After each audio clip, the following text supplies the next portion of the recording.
नमो अरिहन्तारं नमो सिद्धारं नमो आयर्यारं नमो वज्रायारं नमो लोहे सहस्राहुरम्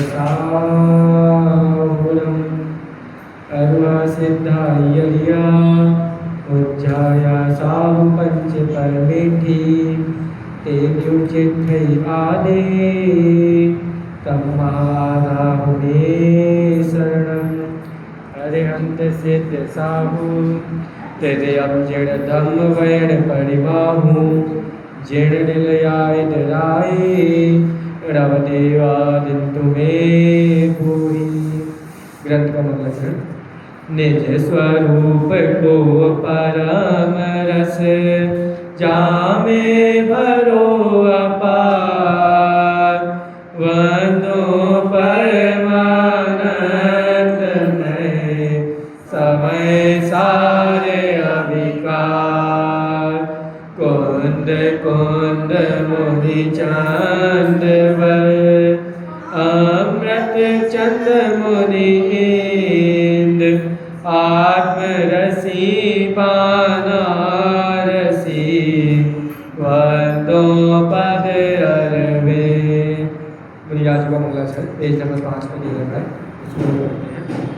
ज्ञान को जागर सहज सुख सागर सुगुण रत्नागर विराग रस भरो है शरण की रीति हरे मरण को न भय करे करण सो पीठी दे चरण अनुसर्यो है धर्म को मंडन परम को विखंडन है परम नरम है कि करम सोलर्यो है ऐसो मुनि राज भूमि लोक में विराजमान निरखी बनारसी नमस्कार करो है निरखी बनारसी नमस्कार करो है। हम भी मुनिराज जैसा ही बने जो एकदम परम नम्र होकर कर्मों का नाश करते हैं।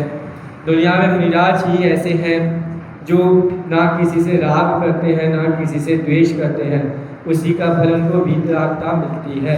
अरिमित्र महल मसान कंचन कांच निंदन दुतिकरण अर्घावतारण हसी प्रहारण पै सदा समता धरण। ना वो बाहर में कोई भी मनुष्य के ऊपर अगर कोई उनका अर्घ उतारे तो उससे खुश नहीं होते हैं, कोई असी से प्रहार करे तो उससे दुखी नहीं होते हैं। ये तो बाहर में करते हैं, वो अंतरंग में जब कर्मों का नाश करते हैं तब भी परम नरम है के कर्म सुल लड़ो है, परम नम्र होकर कर्म से लड़ते हैं। क्योंकि आज शिक्षक दिवस का दिन भी है, हमने सुबह गुरुओं की महिमा की विशेष बात कही थी। गुरुओं का उपकार हमारे जीवन में बहुत है। अगर ये गुरु इस जनवरी माह को हमारे लिए नहीं लिखते तो हम सोच भी नहीं सकते आज हम कौन सी दशा में कहाँ पर किस हालत में जी रहे होते। जैसे कि हम सबको पता है जब मुनिराज सात्विक स्थान में होते हैं और जब उनको हम जैसे पावन जीवों की हित के लिए राग उदय होता है तब वह हम जैसे जीवों के लिए ग्रंथ लिखते हैं। वो ग्रंथ कैसे लिखते हैं? उस समय पेज पेन ये तो हुआ नहीं करते थे, क्या क्या कहाँ लिखते थे? ताड़ पत्रों पर लिखते थे। वो ताड़ पत्र पे लिखते थे, हम सबको पता है कैसे लिखा जाता है। ताड़ पत्र पर लिखना कोई आसान काम नहीं है। एक ताड़ पत्र जब पेड़ से अलग होता है, कहीं आज जमीन इत्यादि में पड़ा होता है, उसको उठाते हैं, वो ताड़ पत्र कठोर हो जाता है। वो वैसे ही नुकीली चीज़ से, जिसको अपन नुकीली पेंसिल बोल सकते हैं आज की भाषा में, वैसे ही कुछ कांटेदार को लेकर उसमें तंकोट कीड़ करने का प्रयत्न करते हैं। अब वंदित सब सिद्ध लिखना है तो भैया वाह ऐसे नहीं बन जाएगा जैसे ऐसे वाह बना दिया, डोट बना के एक लाइन ऐसे, तब आपका वाह बनेगा। बिंदी फिर दा की छोटी की मात्रा फिर दा ऐसे डोट बना के, तो कितने साल उनको एक ग्रंथ लिखने में लगता होगा। जिनने 84 पाउर लिख दिए, जिनने 72,000 श्लोक प्रमाण धवला लिख दी, उनके तो कितने ही वर्ष लगे होंगे, हम अंदाज़ा भी नहीं लगा सकते। ये सब लिखते हैं तो सीधा जब नोक से बंदित्व लिख रहे हैं तो पूरी नोक उनके नीचे हाथ तक पहुंचती है, तो उनका हाथ लहूलुहान हो जाता है।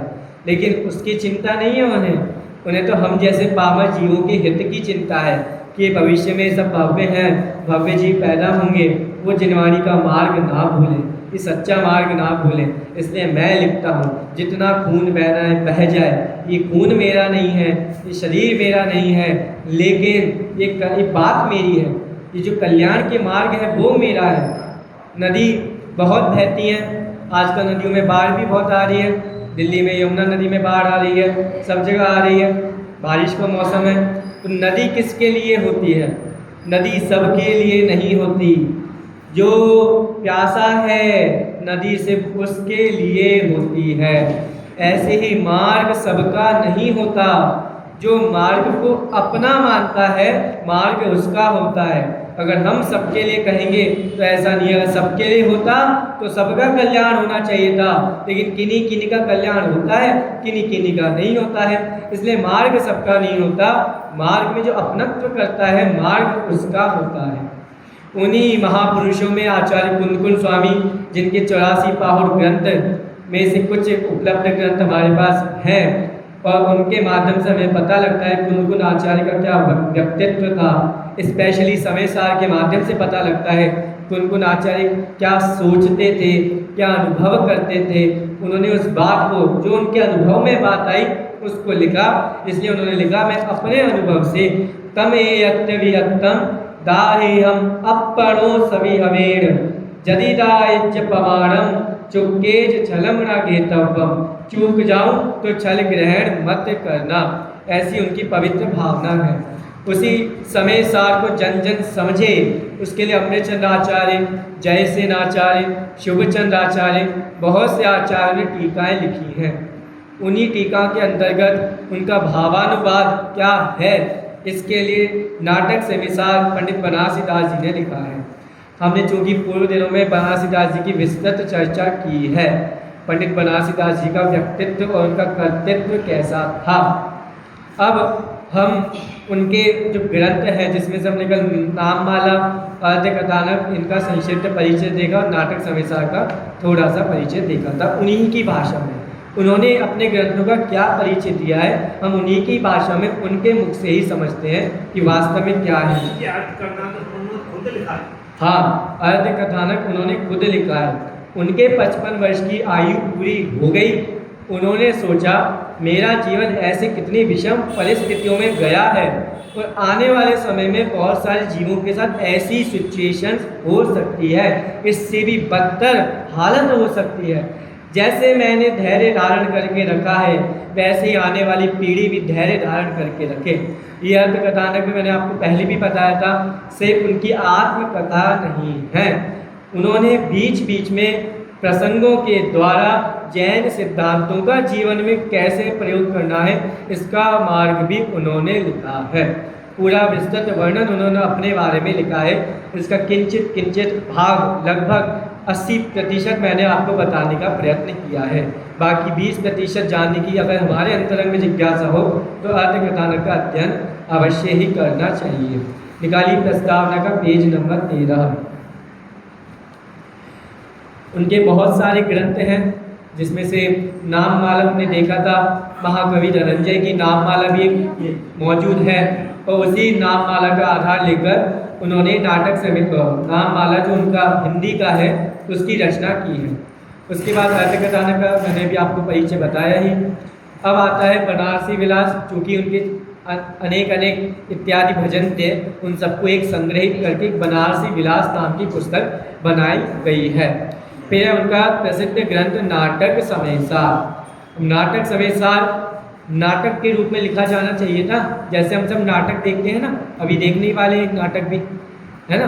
नाटक क्या होता है, नाटक कैसा होना चाहिए, नाटक में क्या क्या होना चाहिए, ये सब तो सबको पता है, क्योंकि पहले सिनेमा नहीं हुआ करता था, नाटक हुआ करते थे। और नाटक भी ऐसे जोश होश के हु हल्ला नहीं होता था, शांत रस के नाटक अधिकतर हुआ करते थे। तो नाटक क्या होना चाहिए, नाटक कैसा होना चाहिए? संक्षिप्त में हमें पता है, एक रंगमंच है, रंगमंच पे दो पात्र आते हैं, मंचन प्रस्तुत करते हैं, जनता देखती है और चले जाते हैं। ऐसे ही जो आचार्य कुंदकुंज स्वामी ने समय सार ग्रंथ लिखा है, वो तो 415 गाथाओं में एक बद्ध कटिबद्ध रूप से लिखा है, लेकिन उसका नाटक का रूप दिया है आचार्य अमृत चंद्र स्वामी ने। उन्होंने ऐसा लिखा क्या, उनका प्रारूप ही ऐसा, उनकी शैली ऐसी है, जब उसको पढ़ते हैं ऐसा लगता है कोई रंगमंच देख रहे हैं। क्या रंगमंच देख रहे हैं? पुण्य पाप अधिकार। अभी हमने सुबह के समय पुण्य पाप अधिकार के कुछ मीठे मीठे छंद भी हमने देखे थे। तो पुण्य पाप अधिकार रंगमंच पर दो लोग आए, एक पुण्य आया, एक पाप आया। देखने वाला कौन है?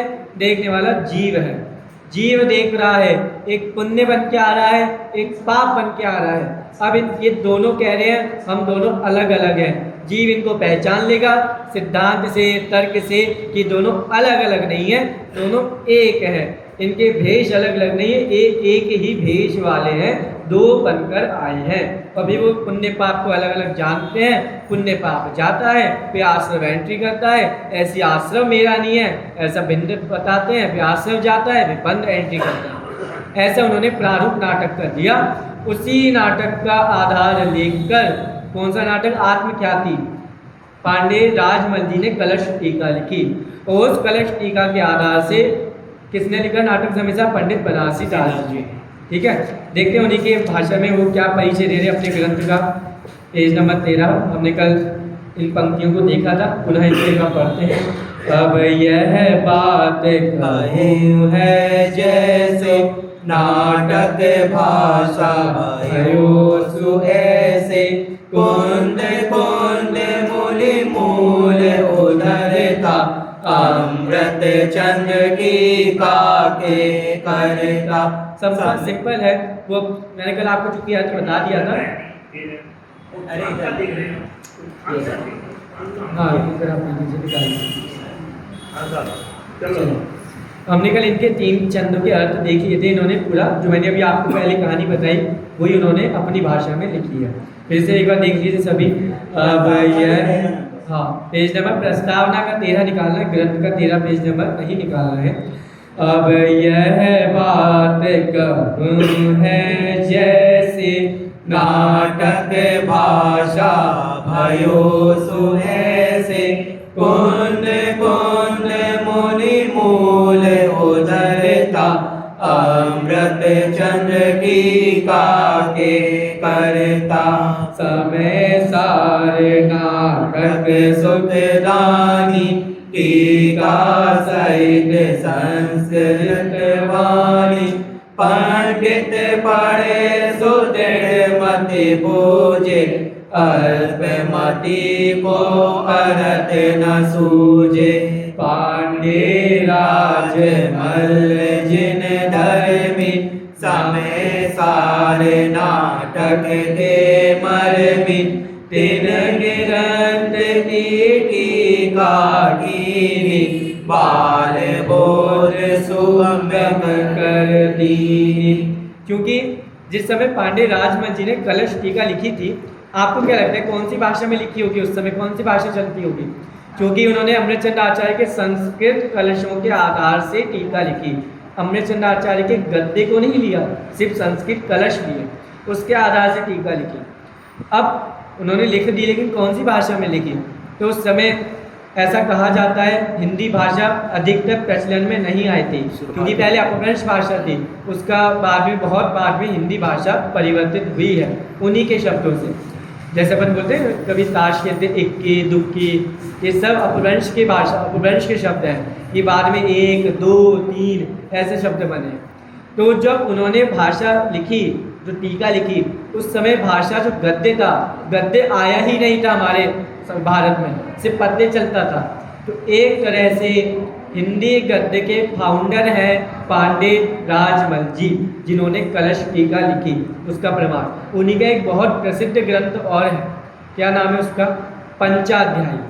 पंचाध्यायी नाम सुना आप लोगों ने? पंचाध्याय। पंचाध्याय एक बहुत पवित्र ग्रंथ है, नयों के संबंध में बहुत ही विशेष ग्रंथ माना जाता है। वो पूरा उन्होंने संस्कृत में लिखा और उसकी भाषा, अब संस्कृत पढ़ना तो हमको आता नहीं है, सरल बहुत कठिन है, लेकिन पंचाध्याय की विशेषता है ऐसे एकदम प्यारे प्यारे आप कलश छंदों को भी अगर हम गद्य की तरह पढ़ेंगे तो ऐसे पढ़ते जाएंगे। इतनी प्यारी भाषा में उन्होंने पंचाध्याय लिखा है। और वहीं अगर थोड़ी क्लिष्ट भाषा देखनी है तो उनकी बालबोधिनी टीका देख सकते हैं। तो उसी का आधार लेके उन्होंने समय सार नाटक को लिखा। इसको हम पद्यानुवाद नहीं कहेंगे, क्या कहेंगे? मैं बहुत देर से आपको बता रहा हूँ, समय सार नाटक समय सार का पद्यानुवाद नहीं है, ये समय सार का भावानुवाद है।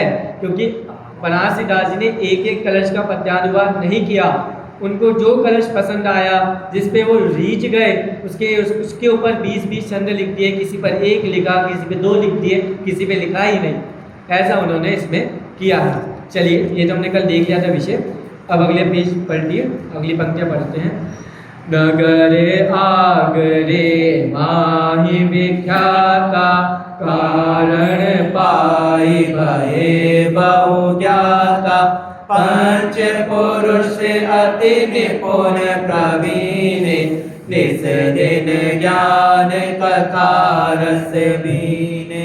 क्योंकि बनारसी दास जी बीच में भ्रष्ट हो गए थे, समय सार मिलने के बाद निश्चयाभासी का कोड़ उनको लग गया था। अपने 4-5 दोस्तों के साथ कमरे में बंद होकर कहते थे हम मुनि हैं। अब उनके दोस्त कौन कौन है हम एक बार देख लें, उन्होंने गिनाए हैं सब दोस्तों को। एक बार समय गोमर सार का अध्ययन किसने कराया था? रूपचंद जी, पांडे रूपचंद जी ने। रूपचंद जी ने उनको गोमर सार का अध्ययन कराया, उनको बताया हम वास्तव में शुद्ध तो हैं, लेकिन भूमि का अनुसार भी दशा कुछ कहलाती है, जिसको गुण स्नान कहा जाता है। इसलिए कर्ण आगम और अध्यात्म दोनों का सुमेल हमारे जीवन में होना चाहिए। अगर अध्यात्म में लगे रहोगे तो निश्चयाभास का, व्यवहाराभास का कोड लग सकता है। अध्यात्म ना पढ़कर सिर्फ आगम में लगे रहोगे तो 11 अंग 9 पूर्व के पाटी द्रव्यलिंगी मुनिराज तो इतने ज्ञानवान होते हैं, अध्यात्म के बिना 9वें ग्रह तक ही जा सकते हैं, उससे आगे नहीं जा सकते। तो ये सब वो बता रहे हैं। अब उनके कौन कौन मित्र थे जो उनके साथ ये कार्य करते थे, बाद में सुधर गए और अरतमल जी ढोर से गोमट सार पढ़ने के बाद अब शांति से समय सार का अध्ययन वो एक साथ मिलके करते थे, जो इन्होंने नाटक समय सार लिखा है। रूपचंद पंडित प्रथम, द्वितीय चतुर्भुज नाम, तृतीय भगवती दास नर, कौरपाल गुणदाम, धर्मदास ये 5 जन, मिली बैठे एक ठोर, परमारथ चर्चा करे, इनके कथा न और। वो खुद तो अपने अर्थ कथानक लिख के प्रसिद्ध हुए और नाटक समय सार में अपने मित्रों को भी उन्होंने प्रसिद्ध कर दिया कि भाई ये मेरे मित्र थे, इनसे भी भूल हुई थी। वैसे भूल का कारण ही मैं था, क्योंकि मैं उस समय उनका नेता था, जो जैसा नेता करेगा वैसी उसकी प्रजा करेगी। तो उन्होंने भी भूल की थी, लेकिन बाद में उन सब ने अपनी भूलों को सुधारा और सब शांति से परमात्मा की चर्चा एक साथ बैठकर रूपचंद जी के साथ करते हैं। बहुत बड़ाई कहाँ लो कीजिए, कार्य रूप बात कहिए, नगर आगरे माई विख्याता, बनारसी नाम लघु ज्ञाता। मैं अपनी पढ़ाई कहाँ तक करूँ? मैं अपने को बड़ा नहीं मानता हूँ। एक बनारसी दास नाम का एक लघु व्यक्ति आगरा में प्रसिद्ध है, जो सबको अध्यात्म की चर्चा सुनाता है और ऐसे सुनाता है कि बच्चा बच्चा उनके इतने मीठे मीठे छंदों को याद कर लेता है। और गली में खेलते खेलते कोई झाड़ू लगा कर, आप लोगों ने नाटक नहीं देखा बच्चों का? देखना जाके, कल बच्चों ने नाटक किया था ना पंडित बनारसी दास जी का, मैंने आपको बताया था स्मारक में। तो प्रारंभ में एक सीन दिखाते हैं, वो लोग एक झाड़ू लगा रहा है, एक सब्जी बेच रहा है, एक घर के शीशे साफ कर रहा है, एक रिक्शा चला रहा है, सब अपना काम कर रहे हैं, लेकिन बीच बीच में छंदों को गाते जा रहे हैं। तो ये गलत नहीं है, मन से नहीं बता रहे हैं, ये वास्तव में उस समय की दशा थी।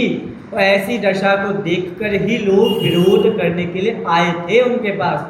जिसमें अपन ने देखा ना पीछे कितने सारे श्वेतांबर आचार्य थे, भट्टारक लोग थे, उन्होंने इनका बहुत विरोध किया था। लेकिन वही है, जो एक बार इस अध्यात्म में प्रवेश करता है तो हमारा ही बन के रह जाता है। वो सब पंडित बनारसीदास जी का विरोध करने आए, उनके ही बन के रह गए। इस प्रकार से बहुत प्यारा नाटक उन्होंने किया है। जो आपने अभी इतने दिनों से समझा है ना, उसको आप देखोगे तो आपका पूरा विषय ज्ञान में एकदम क्लियर हो जाएगा, जम जाएगा। तो एक बार अवश्य समय निकाल के आप लोग देखिएगा। इसलिए कह रहे हैं, बहुत बड़ाई कहाँ लो कीजिए, कार्य रूप बात यह लीजिए। हमारे महापुरुषों के कार्य मुंह से नहीं होते हैं, जो कार्य दिखता है उससे लोग समझ जाते हैं इनका कार्य कैसा है। कोई महापुरुष उत्तम कार्य करता है तो जगत में ऐसा नहीं बोला जाता, भाई ये महापुरुष हैं, इन्होंने कार्य किया है। उनके कार्य को देखकर कहा जाता है कि ये महापुरुष हैं। वो कार्य ही अपनी प्रशंसा, उनकी प्रशंसा कर देता है कि वो कितने बड़े महापुरुष हैं। वही यहाँ पे कह रहे हैं, नगर आगरे माही विख्याता, बनारसी नाम लघु ज्ञाता। बनारसी दास नाम का एक छोटा सा व्यक्ति है, कोई बड़ी हस्ती नहीं है, छोटी सी हस्ती है। और छोटी सी हस्ती भी कभी कभी छोटे भी बहुत बड़े काम करके चले जाते हैं, फिर भी उनकी लघुता है कि वो अपने आप को इतना बड़ा काम करने के बावजूद भी छोटा ही कहते हैं। पढ़िए अगला, कामे कवित कला चतुराई, कृपा करे ये पांचों भाई। पंच प्रपंच रहित ही बोले, ते बनारसी सो हंसी बोले। क्या कह रहे हैं, कितनी प्यारी बात कह रहे हैं।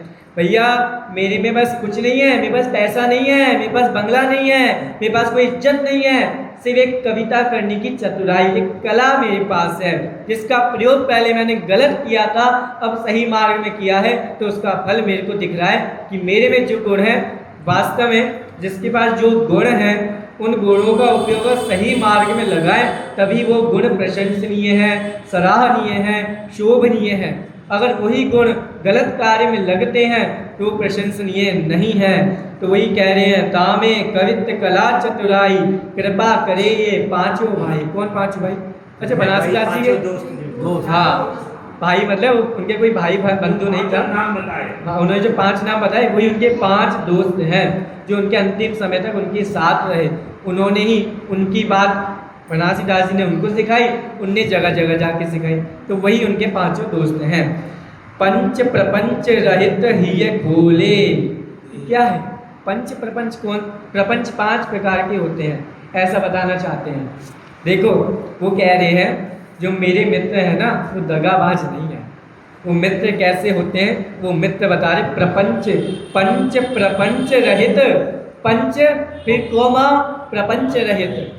मेरे 5 मित्र प्रपंच रहित हैं, ये खोले, अपने मेरे हृदय को खोलते हैं, जगह जगह जाकर मेरे हृदय जो जाना है, अर्थात नाटक समय सार जो लिखा है उसको जाके खोलते हैं, बोलते हैं। ते बनारसी सो हंसी बोले, बनारसीदास की हंसी को वो जन जन में जाके बोलते हैं। तो मित्र भी ऐसे होने चाहिए, ये हमको समझा रहे हैं। नाटक समय सार हित जीता, सुगम रूप राज मणि टीका। कवित बात रचना जो होई, भाषा ग्रंथ पढ़े सब कोई। तब बनारसी मन महियानी, दीजे तो प्रगटे जिनवानी। पंच पुरुष की आज्ञा लीनी, कवित बात की रचना कीनी। उन्होंने चूंकि नाटक समय सार, पहले के समय में महापुरुषों की बुद्धि भी बहुत तीक्ष्ण होती थी। जैसे हम लोगों को ही पता होगा, हमारे ही घर में कोई हमारे दादा या नाना ऐसे होंगे, या हमारे पिता ऐसे होंगे जिनको जो गणित में बहुत होशियार होंगे, गणित में ऐसे परफेक्ट होंगे जो हम भी नहीं बन सकते। इतने सारे मोबाइल नंबर उनको याद होंगे। ऐसे जगत में एक शब्द बोले जाते हैं, शताब्दान। शताब्दान सुना है किसी ने? शताब्दान किसको हुआ था? शताब्दान वो श्रीमद राजचंद्र जी को। भाई 100 व्यक्ति एक साथ बोले, और इतना ज्ञान का उनका उपयोग उनका भ्रमता नहीं है, इतना उपयोग लगता है, एक एक ने क्या बोला वो व्यक्ति बता सकता है कि ने ये बोला, इनने ये वाक्य बोला, इनने ये वाक्य बोला। ये ज्ञान की सूक्ष्म तीक्ष्णता होती है, क्योंकि पहले के समय विषय कषाय के साधन अधिक नहीं थे, लोग ज्ञान के कार्यों में अपने उपयोग को लगाते थे, इसलिए ज्ञान पवित्र रहता था। आज इतने सारे विषय कषाय के साधन हो गए हैं, ज्ञान भटक जाता है, तो ज्ञान में एक एकाग्र उपयोगिता कैसे आए? तो पहले के लोग ऐसे होते थे। ऐसे ही पंडित बनारसी दास जी ने कभी अलग से ऐसे बैठ के समय सार नाटक नहीं लिखा, वो तो बाद में लिखा। पहले उन्होंने अपने मन में ही छंद बना लिए, बैठे बैठे छंद बन गया, पढ़ रहे हैं कलश बढ़िया पढ़ा, असम समय सारम चारु चैतन्य चिन्नम, बढ़िया कलश पढ़ दिया, भाव आया, मन में कलश बनाया, एक सामने वाले व्यक्ति को सुनाया, उनको याद रह गया। बनारसी दास जी को खुद याद रह गया। ऐसा दुनिया में कोई कवि नहीं है जो अपने मन से कविता बना एक पेज पे लिख देता है और उसको याद ना हो। जो कविता जिस कवि ने बनाई है उसको अपनी कविता खुद याद रहती है। तो ऐसे उन्हें नाटक समय अधिकतर अपने हृदय में, अपने मन में रखा, बाद में उसको एक व्यवस्थित क्रम में ग्रंथ रूप में लिपिबद्ध किया। तो इस प्रकार से वो अपने समय सार की महिमा बता रहे हैं। अब समय सार नाटक में कितने प्रसिद्ध प्रसिद्ध वाक्य भी हैं, यहाँ पे दे रखे हैं, देखो नीचे भी दे रखा है, दोहा छंद दे रखा है। समय सार नाटक अकथ अनुभव रस भंडार, या को रस जो जानही सो पावे भव पार। अगले पेज में देखो, अनुभव चिंतामणि रतन, अनुभव रस को, अनुभव वारण मोक्ष को, अनुभव मोक्ष स्वरूप। अनुभव की अगर परिभाषा कभी हमें याद करनी हो ना तो इसको देख सकते हैं, कितनी प्यारी परिभाषा है। देखो, अनुभव चिंतामणि रतन, अनुभव है रसकू, बाहर के ज्ञान का नाम अनुभव नहीं है, अपने चिंतामणि रत्न आत्मा को जानने का नाम अनुभव है, और उसका अनुभव का अनुभव हमको होना चाहिए। अनुभव मार्ग मोक्ष को, अनुभव मोक्ष स्वरूप, अनुभव मोक्ष है तो मोक्ष का मार्ग ही अनुभव है। ऐसे प्यारे प्यारे वाक्य लिखते हैं। देखो पीछे वाला देखो एक बार, पीछे पेश कीजिए, पेज नंबर 16। देखो नीचे वाला दोहा दे रखा, वो देखो, भेद ज्ञान साहू भयो समरस निर्मल नीर, धोबी अंतर आत्मा धोवे निज गुण चीर। समस्त आत्माओं को, ज्ञानी आत्माओं को पंडित बनारसी दास जी ने धोबी बना दिया। भैया कपड़े धोने वाले हैं, कैसे कपड़े धोने वाले हैं? विद्यार्थ का मैल हटाएंगे, ऐसे सभी धोबी भेद ज्ञान साबुन से, समरस निर्मल नीर, धोबी अंतरात्मा धोवे निज गुण चीर। जो मिथ्यात्व रूपी वस्त्र है उसको धोने का काम धोबी रूपी आत्मा यानी जो ज्ञानी लोग हैं वो किया करते हैं। नीचे वालों को पढ़ लो, भेद ज्ञान तब लोन भयो जब लोन गति न होई, परम ज्योति प्रकट रहा कान विकल्प हो। ये सेम टू सेम उसका पद्यानुवादित समय सार कलश का प्रसिद्ध कलश आप लोग को याद होना चाहिए। भेद विज्ञान तह सिद्धा, सिद्धा ये किल किंचन, अस्यि वाभा वदो बद्धा, बद्धा ये किल किंचन। आज तक जितने भी सिद्ध हुए हैं, हो रहे हैं या होंगे, एकमात्र भेद ज्ञान के ही कारण सिद्ध बने हैं। वही कह रहे हैं, भेद ज्ञान जब तक नहीं होगा जब तक मुक्ति नहीं होगी। भेद ज्ञान को धारण करना अवश्य अनिवार्य है। ऐसे ही समय कब तक का है? 8:30। ऐसे ही उन्होंने बीच बीच में बहुत सारे मीठे मीठे प्यारे प्यारे छंद लिखे हैं। क्योंकि हम इतने दिनों से स्यादवाद अधिकार, उनका जो प्रसिद्ध अधिकार है, जो समय सार मंदिर का क्या है समय सार मंदिर का कलश है, जिससे हमारा जिन मंदिर सुशोभित होता है, उस स्यादवाद कलश का मध्यन इतने दिनों से कर रहे हैं। बहुत सारी विपरीत मान्यताओं को हमने देखा था। संक्षिप्त में आज एक छोटी सी मान्यता को देखते हैं। निकालिए सभी पेज नंबर 318, पेज नंबर 318।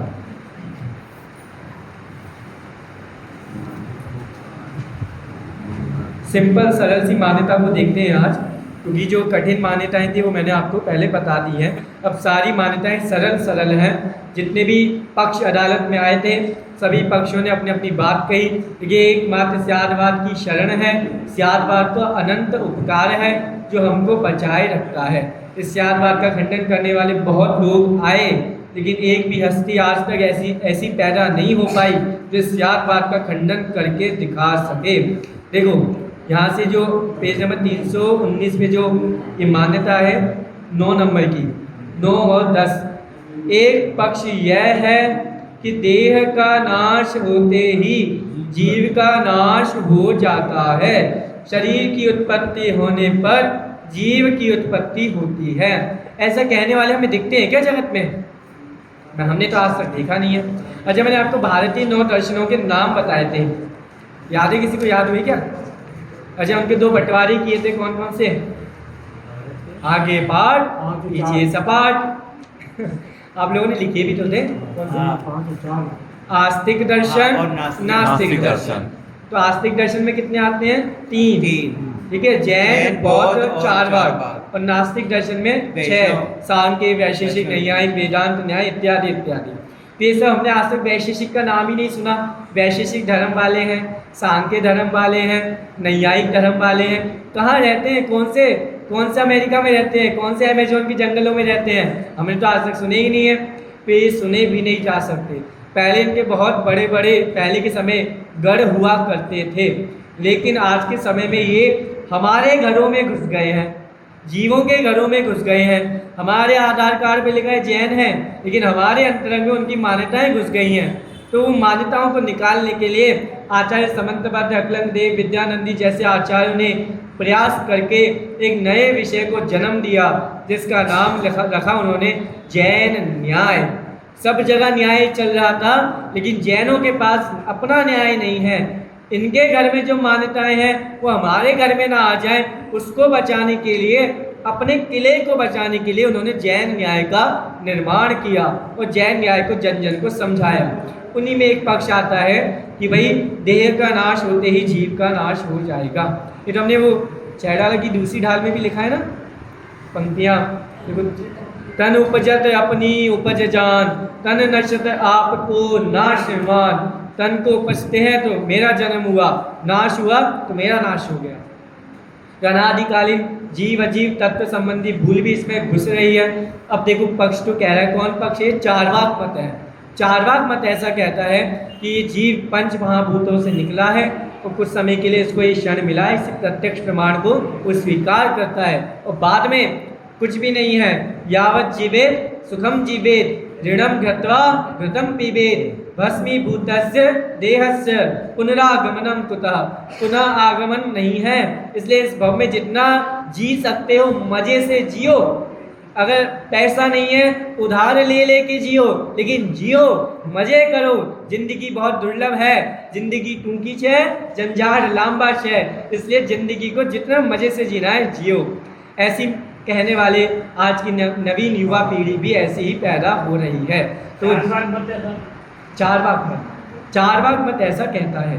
अब उसी चारवाक मत का खंडन करते हुए पंडित बनारसीदास जी और अमृतचंद आचार्य भी कलश लिख रहे हैं। देखिए पेज नंबर निकालिए 325। 325 नीचे वाला छंद है, सभी एक साथ पढ़ते हैं। सभी के पास ग्रंथ होगा। को सुनवादी कहेंगे के विनाश हो, ज्ञान को विनाश होई कहो कैसे जीजिए। ताते जीवन की तेरे कान मिट सत, ज्ञेयकार परिणाम निको नाश कीजिए। सत्यवादी कहे भैया हुजे नाई के देखें, ज्ञेय सो विरक्षी ज्ञान भिन्न मान लीजिए। ज्ञान की सकति साधु अनुभूत सहारादि, कर्म को त्यागी के परम रस पीजिए। शून्यवादी जगत में ऐसा होता, एक शून्यवादी भी होते, वेदांत में भेद होता है शून्यवादी का। वो भी ऐसा मानते हैं कि जगत शून्य है, जगत में कुछ नहीं है। कुछ है क्या? एक कसार हमको दिखता है, वो कुछ नहीं है क्या? हाँ कुछ नहीं है। कुछ समय का है, फिर कुछ नहीं है, सब पंच महाभूतों में लीन हो जाएगा, पूरा जगत खाली हो जाएगा, सब शून्य रह जाएगा, सब एक ब्रह्म में समा जाएंगे। उन्हीं का खंडन, हाँ यही है, ब्रह्म सत्यम जगन मिथ्या, सब माया है, यही वो लोग उनका जो मोटिव, उनका स्टैंडर्ड वाक्य है, यही है ब्रह्म सत्यम जगन मिथ्या। तो देखो क्या कह रहे हैं, कोई शून्यवादी कहे ज्ञेय के विनाश होत, ज्ञान को विनाश होई कहो कैसे जीजिए। ज्ञेय के विनाश से हमारा ज्ञान भी विनाश हो जाता है, तो जीजिए क्या होता है? ऐसे वो अपने घर में से बड़ी को जीजी बोलते हैं ना, जीजी कौन है? बेटा वो कह रहे हैं अगर तुम अपने ऐसा बोलोगे ज्ञेय का नाश होते ज्ञान का नाश हो जाएगा तो जियोगे कैसे? जीने के लिए ज्ञान बहुत जरूरी है। आत्मा और ज्ञान में कौन सा संबंध है? अविनाभाव संबंध है। आत्मा जब जब है तब तब ज्ञान है, जहाँ जहाँ ज्ञान है वहाँ वहाँ आत्मा है, तो जियोगे कैसे? अगर ज्ञान चला गया तो जीव का ही नाश हो जाएगा। ताते जीवतव्यता की स्थिरता निमित्त सब ज्ञेयाकार परिणामनी को नाश कीजिए। देखो जैसे अपन ने दो शब्द देखे थे, ज्ञेयाकार और ज्ञानाकार।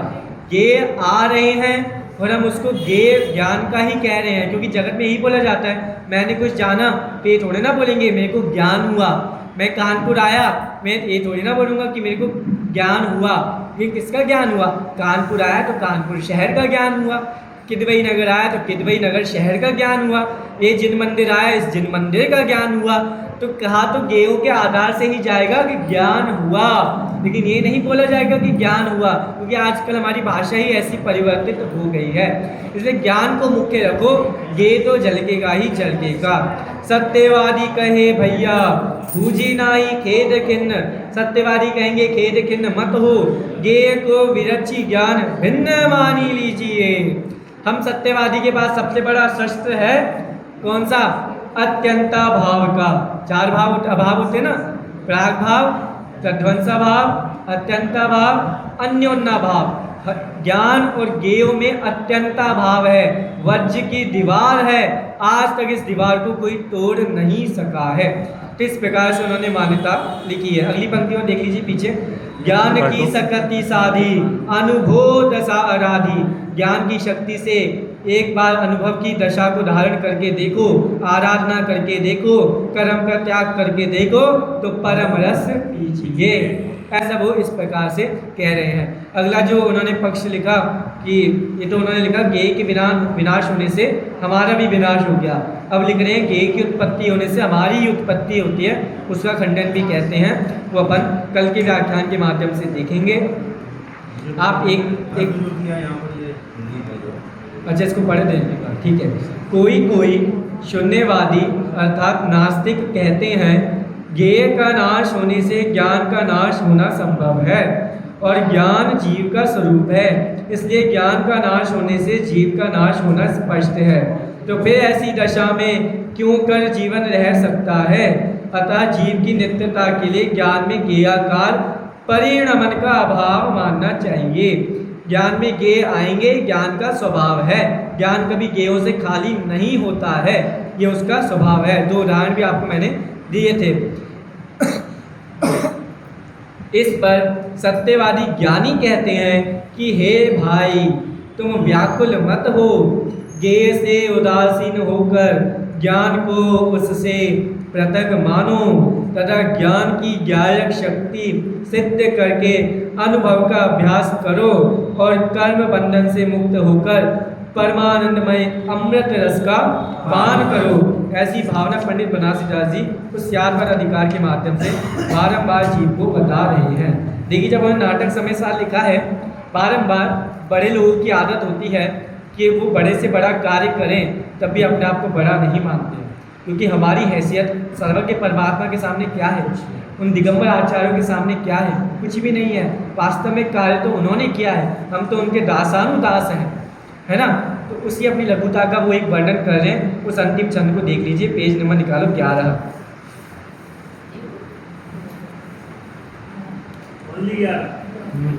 हाँ 10 पेज नंबर नहीं, प्रस्तावना का नहीं, ग्रंथ का 10 पेज नंबर, उसमें उन्होंने अपने लिए एक छंद लिखा है। जैसे उन्होंने लिखा है, मैं एक बार आपको सिर्फ भावार्थ बता देता हूँ, फिर इस छंद को बोल के अपन अभ्यास की व्याख्यान को पूर्ण करेंगे। वो लिख रहे हैं ऐसा, भावार्थ समझो नॉर्मली, कि भाई मैंने नाटक समय साल लिख दिया है, लोग इसको भविष्य में पढ़ेंगे, पढ़कर क्या कहेंगे कि वो बनारसीदास कितना महान था, जिसने एक नाटक समय साल जैसा अमृतचंद आचार्य कुंदकुन आचार्य का मर्म हमको समझा दिया। कुछ तो ऐसा कहेंगे, कुछ कहेंगे कोई ऐसा बावला पैदा हुआ था जिसने ऐसा कोई प्यार सा ग्रंथ बना दिया और हमको फंसा दिया, हमें पढ़ना पड़ रहा है, ऐसे कहने वाले भी बहुत लोग होंगे। तो उन्होंने इस बात को अपने छंद में लिखकर अपनी बात लघुता को प्रस्तुत किया है।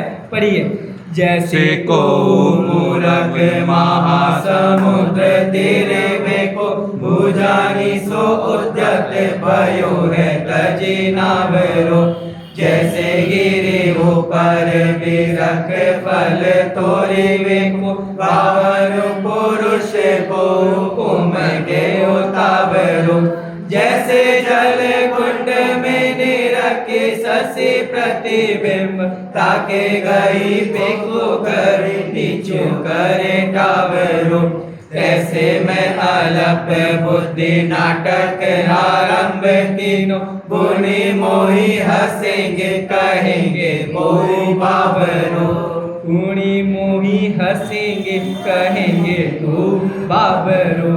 गुणी लोग मुझ पे हंसेंगे जो मुझसे गुणवान होंगे, और बाबरा मेरे को कहेंगे कैसा सरफरा व्यक्ति पैदा हुआ है।